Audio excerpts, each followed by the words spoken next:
It was a strategic battle in Hungary as it looked like it could be a race of damage limitation for the championship leaders in Red Bull and a race of opportunity for Ferrari and Mercedes. But in reality, we saw so many different strategy options with the tyres and it wasn't clear which decision was best until the end. There's a lot to talk about, so here's my 5 things we learned from the Hungarian Grand Prix. My name's Andy and this is Behind the Drive. Verstappen's damage limitation turned into an unlikely race win. Max Verstappen had a dreadful Q3 with a problem for his MG UK, meaning he was all the way down in 10th position for the start of the race. All weekend, Red Bull had looked behind Ferrari, but Verstappen made light work of the slower cars in the early stages, making huge progress on the opening lap, working well with Sergio Perez. He made his way up to Lewis Hamilton and then made the undercut work through the first stops, which put him in a position where he could chase down the leaders. And actually, having George Russell up ahead in a slower Mercedes car meant he was almost acting like a roadblock for Verstappen. Verstappen then caught up with the Ferrari cars and made sure he could be in a position for scoring some strong points.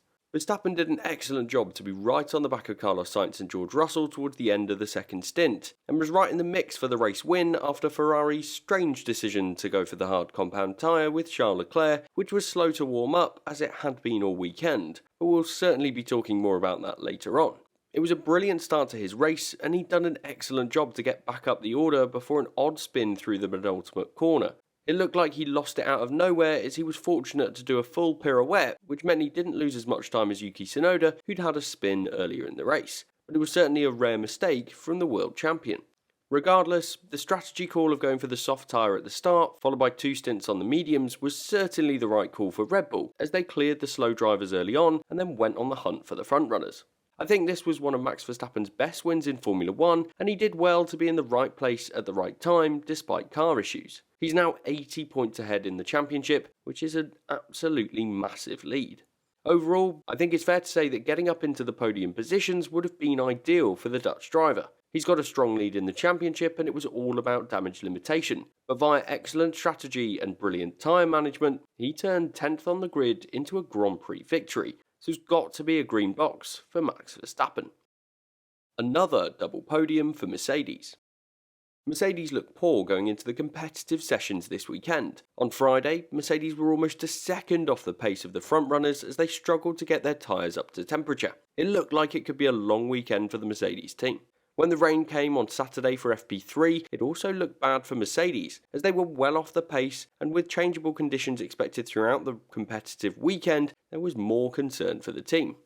But out of nowhere, George Russell put his Mercedes car on pole. The team managed to solve their issue regarding the tyre temperatures, and Russell pulled out an awesome lap to get himself first on the grid and ahead of both Ferraris, which had been the strongest qualifier so far in 2022. The Mercedes team is so unpredictable at the moment. Often it feels like they're so far from the top teams and then they find a way to make up that gap through the weekend. It shows how difficult it is for them to manage their car and get it set up correctly without much data. They clearly don't have confidence coming into the weekend. But they are a team that can make it work when they're under pressure, and that seems to be what they're doing this year. In the race, George Russell seemed to do everything he could to keep hold of that lead, but fundamentally he was up against faster cars, and the Mercedes wasn't capable of holding on to the lead, especially with the undercut being so powerful. As soon as Verstappen stopped, that position was lost, but Russell kept up with Leclerc, who went for those hard tyres, and again it shows that starting on the softs was the best call on this occasion. For me, it was a sign of what's to come for Mercedes and Russell, and I think they've done well to compete with the Ferraris on this occasion.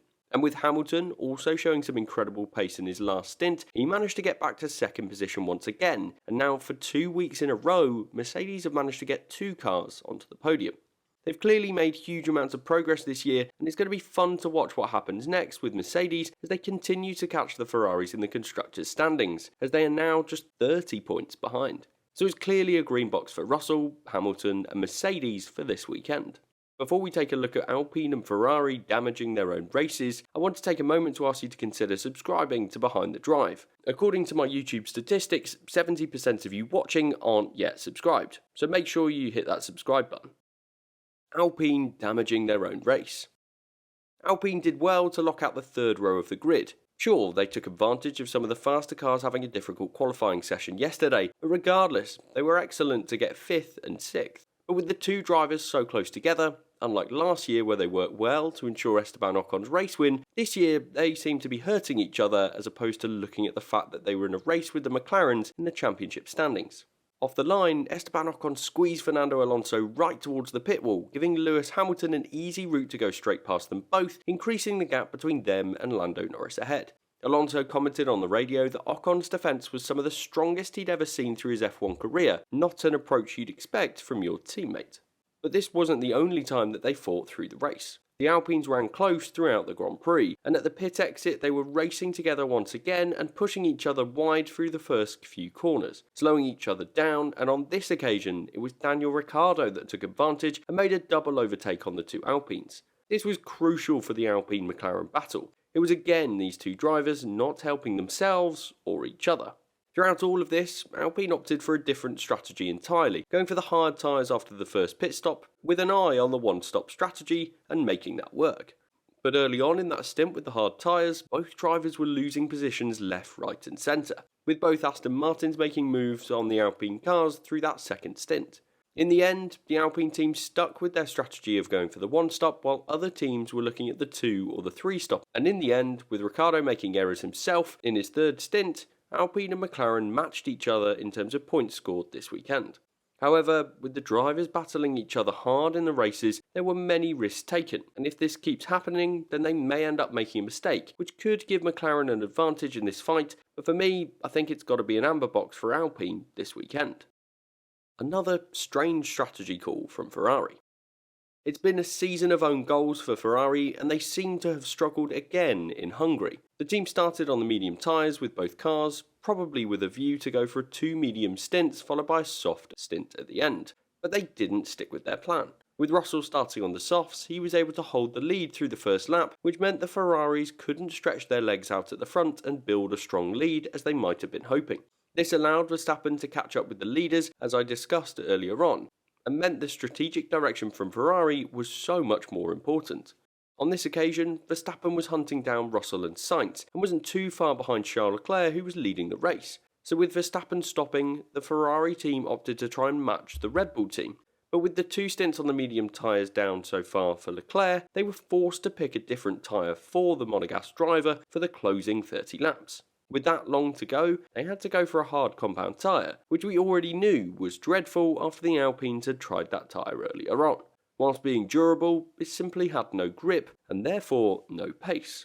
As soon as Leclerc stopped for those tyres, he dropped down the order, losing positions to both Verstappen and even Russell later on, with Sainz and Hamilton coming back at them quickly once they stopped for softs later on. It became a question of whether they could keep these tyres to the end, knowing he would lose more places, or whether they stop again and simply acknowledge their mistake.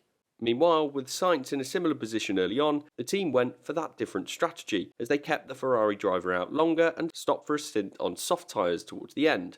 So it was an option, and even that seemed to not work, as Hamilton, who was on the younger softs, managed to overtake him and leave Ferrari out of the podium positions entirely. It was another instance where Ferrari didn't help themselves, and they were shown up by both Mercedes and Red Bull. There was no need for the team to force themselves to match Verstappen. If they had just stayed out with Leclerc, who had a strong lead in the race at the time, they might have been able to fight Verstappen at the end on the soft tyres. F1 statistics expert Sean Kelly pointed out on Twitter that Pirelli didn't suggest a medium-hard strategy at all in their simulations, and yet Ferrari tried that option with Leclerc, the driver that is perhaps their best hope at winning this championship. In the end, Sainz finished 4th and Leclerc finished 6th. A truly shocking result considering the pace of that Ferrari car and the result of the qualifying session on Saturday. I think the Ferrari strategists need to go back to the drawing board over the summer break, so it's obviously a red box for Ferrari. Aston Martin scored points 2 weeks in a row. The Aston Martin team have scored 2 point scoring results in a row. Last weekend, it was Stroll that took 10th place and Vettel just behind in 11th. This weekend, it was the same outcome, but the opposite way round. On both occasions, the team have struggled in qualifying, and they made up many positions in the race itself. On this occasion, Vettel went from 18th to 10th, and Stroll went from 14th to 11th. It was a strong result for the team, and if they can get some more one-lap pace out of that car, they could well find themselves fighting for more point-scoring positions in the next few races. It's not the best car this year from Aston Martin, but with the new parts that they're bringing, there's definitely more potential in there for this team. Right now they sit in ninth in the standings, but 7th is definitely a good aim for the team based on this form. There's signs of potential, and I think it's one to watch in the second half of the year. So it's a green box for Aston Martin on the weekend where their top driver announced his retirement from the sport. It was a brilliant race for Red Bull and another Ferrari mistake. It looks like the battle for second in the championship is more interesting after these last couple of weekends in France and Hungary, but I suppose anything can happen from here.